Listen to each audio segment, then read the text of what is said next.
اعوذ باللہ من الشیطان الرجیم بسم اللہ الرحمن الرحیم الصلاۃ والسلام علیک یا سیدی یا رسول اللہ وعلی آلک واصحابک یا سیدی یا حبیب اللہ۔ محبوب خدا سے ناک کی اطاعت و محبت۔ خطیب نے حضرت جابر بن عبداللہ رضی اللہ تعالیٰ عنہ سے روایت کی ہے، وہ فرماتے ہیں کہ ایک بار سفر میں ہم رسول اللہ صلی اللہ علیہ وآلہ وسلم کے ہمراہ تھے۔ آپ صلی اللہ علیہ وآلہ وسلم ایک درخت کے نیچے تشریف فرما تھے کہ ایک بڑے کالے ناگ نے رسول اللہ صلی اللہ علیہ وآلہ وسلم کی طرف رخ کیا۔ لوگوں نے چاہا اس کو مار ڈالیں۔ آپ صلی اللہ علیہ وآلہ وسلم نے فرمایا اسے آنے دو۔ وہ رسول اللہ صلی اللہ علیہ وآلہ وسلم کے پاس پہنچا اور اپنا سر آپ صلی اللہ علیہ وآلہ وسلم کے کان مبارک کے پاس لے گیا۔ پھر آپ صلی اللہ علیہ وآلہ وسلم نے اس کے سر کے پاس منہ لے جا کر کچھ فرمایا۔ اس کے بعد وہ سانپ غائب ہو گیا، گویا اس کو زمین نگل گئی۔ ہم نے عرض کی یا رسول اللہ صلی اللہ علیہ وآلہ وسلم، آپ نے سانپ کو اپنے قریب آنے دیا تو ہمیں آپ صلی اللہ علیہ وآلہ وسلم کے بارے میں ڈر محسوس ہوا تھا۔ اس پر رسول اللہ صلی اللہ علیہ وآلہ وسلم نے فرمایا وہ جانور سانپ نہیں جن تھا، جنات نے اس کو میرے پاس بھیجا تھا۔ وہ فلاں سورت کی کچھ آیات بھول گیا تھا، ان کی تحصیل کے لیے بھیجا گیا تھا۔ تم نے دیکھا کہ وہ جن سانپ کی شکل میں آ کر وہ آیات دریافت کر کے چلا گیا تھا۔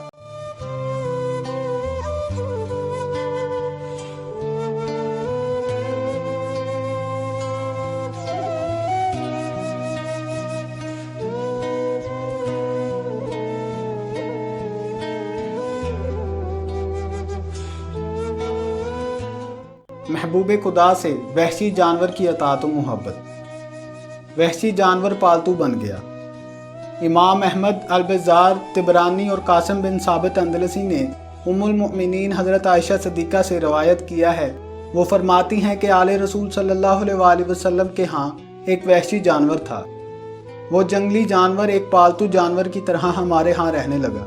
جب تک رسول اللہ صلی اللہ علیہ وآلہ وسلم گھر پر تشریف فرما رہتے، وہ نہایت پرسکون رہتا، کسی قسم کی کوئی حرکت نہ کرتا، نہ ہی کسی قسم کی بے چینی کا اظہار کرتا۔ جب آپ صلی اللہ علیہ وآلہ وسلم گھر سے باہر تشریف لے جاتے تو وہ چیخنا، چلانا، اچھلنا کودنا شروع کر دیتا۔ اس کا چین اور آرام ختم ہو جاتا۔ رسول اللہ صلی اللہ علیہ وآلہ وسلم کا دیدار نہ ہونے کی وجہ سے اس کو سکون نہ آتا۔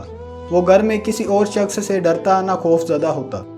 جب رسول اللہ صلی اللہ علیہ وآلہ وسلم گھر میں تشریف لاتے تو وہ گھٹنوں کے بل بیٹھ جاتا، اور جب تک آپ صلی اللہ علیہ وآلہ وسلم گھر میں رہتے وہ نہایت ادب اور تمیز سے بیٹھا رہتا۔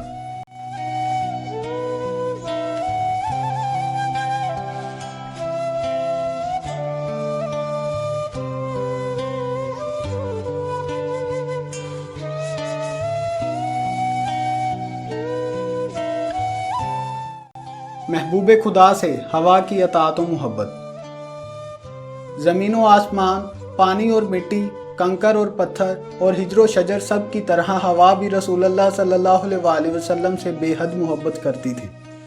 باد نسیم آپ صلی اللہ علیہ وآلہ وسلم کے چہرہ اقدس کی بلائیں تو لیتی، لیکن آپ صلی اللہ علیہ وآلہ وسلم کی زلفوں کو بکھیرنے کی جسارت ہرگز نہ کرتی۔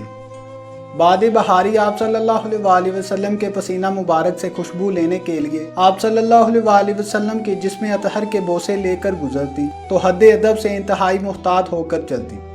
آپ صلی اللہ علیہ وآلہ وسلم کو دیکھتی تو اٹکلیاں کرنا بھول جاتی، رک رک کر تھم تھم کر چلتی کہ کہیں بھولے سے بھی آپ صلی اللہ علیہ وآلہ وسلم کی رفتار سے تیز رفتار نہ ہو جائے، کہیں غلطی سے بھی بے ادبی کی مرتکب نہ ہو جائے، بلکہ آپ صلی اللہ علیہ وآلہ وسلم کے اشارہ آبرو کی منتظر رہتی تاکہ تعمیل ارشاد سے اپنی اطاعت و محبت کا خراج پیش کرے اور لافانی و لازوال ہو جائے۔ البتہ اگر جہاد اور قتال کا موقع آ جاتا تو یہی ہوا بپھر کر خوفناک، تنگ و تیز یک بستہ آندھی کا روپ دھار لیتی اور دشمنان اسلام پر ٹوٹ پڑتی اور ان کو میدان جنگ سے بھاگنے پر مجبور کر دیتی۔ سبحان اللہ۔ جیسا کہ سورۃ احزاب میں اللہ تعالیٰ نے بیان فرمایا ہے، یعنی اے ایمان والو، یاد کرو اللہ کا احسان جو تم پر فرمایا کہ جب آئیں تم پر فوجیں تو بھیجی ہم نے ان پر ٹھنڈی پروائیں کہ خوب کڑاکے کا جھاڑا پڑا اور ہوا نے ان کو نہایت عاجز اور تنگ کر دیا۔ بے شمار گرد و غبار ان کے منہ میں ڈالا، ان کی آگ بجھا دی اور ان کی ہنڈیاں الٹ دی، ان کی میخیں اور چوبیں اکھاڑ دی، ان کے خیمے گرا دیے، ان کے گھوڑے آپس میں لڑنے لگے، اور بھیجے ان پر ایسے لشکر کہ ان کو تم نے نہیں دیکھا، یعنی فرشتے، کہ انہوں نے کافروں کے دلوں میں رعب ڈالا اور ان کے دلوں میں اس قدر دہشت ڈال دی کہ وہ وہاں سے بھاگ گئے، اور اللہ تمہارے کاموں کو دیکھتا ہے۔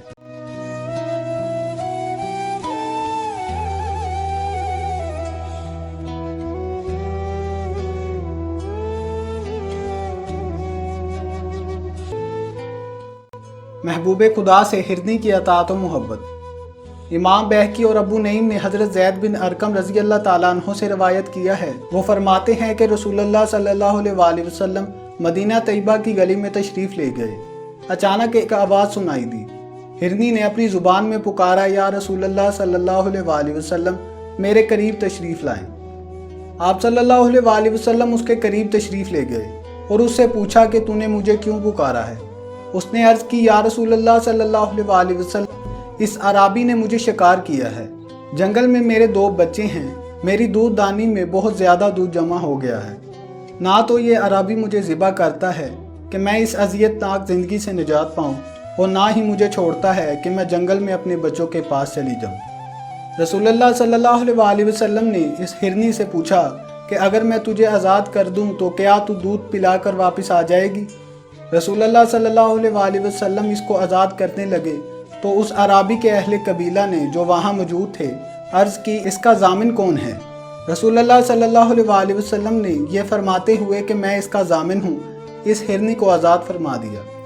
تھوڑی ہی دیر گزری تھی کہ وہ ہرنی اپنے بچوں کو دودھ پلا کر اپنے وعدے کے مطابق بارگاہ رسالت میں واپس حاضر ہو گئی۔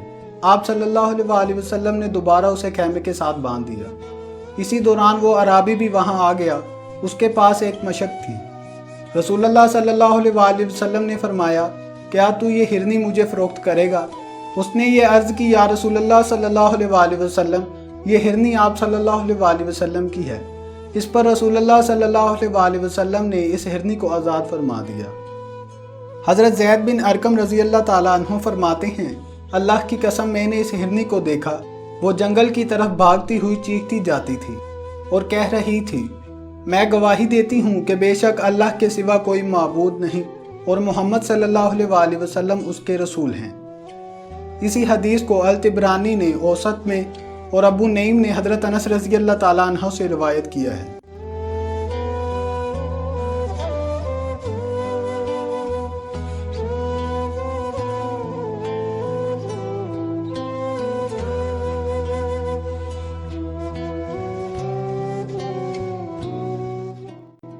محبوب خدا سے یہودن کی بنی ہوئی بکری کی اطاعت و محبت۔ امام بہقی اور ابو نعیم نے حضرت ابو ہریرہ رضی اللہ تعالیٰ عنہ سے روایت کیا ہے کہ جب خیبر فتح ہوا تو آپ صلی اللہ علیہ وآلہ وسلم کی خدمت میں ایک بنی ہوئی بکری پیش کی گئی۔ آپ صلی اللہ علیہ وآلہ وسلم نے بنی ہوئی بکری کا بازو چکھا، لیکن جب صحابہ نے کھانے کے لیے ہاتھ بڑھایا تو آپ صلی اللہ علیہ وآلہ وسلم نے ان سے فرمایا، اس گوشت کو کھانے سے رک جاؤ، اس کا ایک عضو مجھے بتا رہا ہے کہ یہ زہر آلود ہے۔ جس یہودی عورت نے وہ بکری بنی تھی، آپ صلی اللہ علیہ وآلہ وسلم نے اس کو بلایا اور فرمایا، کیا تو نے اس بکری کے گوشت میں زہر ملایا تھا؟ اس عورت نے پوچھا، آپ صلی اللہ علیہ وآلہ وسلم کو کس نے بتایا؟ آپ صلی اللہ علیہ وآلہ وسلم نے فرمایا، مجھے اس کے بازو نے بتایا ہے۔ اس عورت نے کہا، ہاں میں نے زہر ملایا تھا۔ آپ صلی اللہ علیہ وآلہ وسلم نے اس عورت سے پوچھا، تیرا کیا مقصد تھا؟